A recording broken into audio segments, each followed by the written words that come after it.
सक्छौ हैन ल म तीनवटा दिन्छु पक्का सक्छौ नि ल बनाएर देखौ है त म तीनवटा छेस्का दिन्छु है त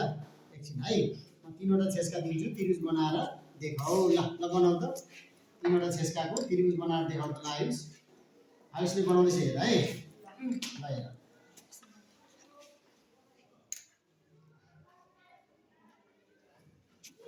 ल आयुषले त्रिभुज बनाउँदैछ गाह्रो भइरहेछ आयुषलाई हो गाह्रो भएको छ नि है अब मैले आयुषलाई यहाँ अर्को छेस्को दिन्छु ल आयुष यो बनाऊ त अहिले बन्यो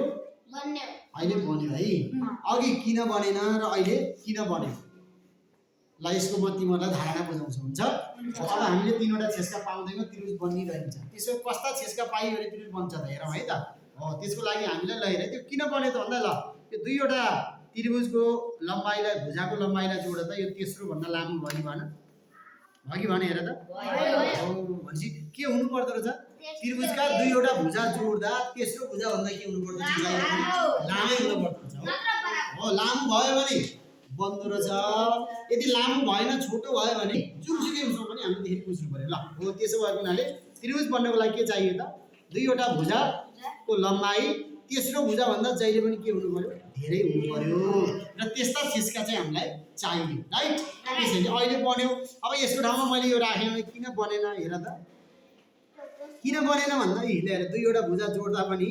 तेस्रो भुजा भन्दा छोटै भयो हो कि होइन त्यसैले बनेन अब तिमीलाई थाहा भइहाल्छ कसरी बन्छ भन्दा यसमा राख त यो दुईटा हेर त लामो भयो भने बनिहाल्यो अथवा यही राखेर पनि यसलाई भाँच्दियो भने हुन्छ हो कि होइन यसलाई भाँच्दियो हुन्छ ल हेर हामीसँग आइडिया छोटो भयो एउटा जोडेर लामो हुन्छ एउटा भाँचेर छोटो हुन्छ हो कि होइन ल क्लोज गर ठिक छ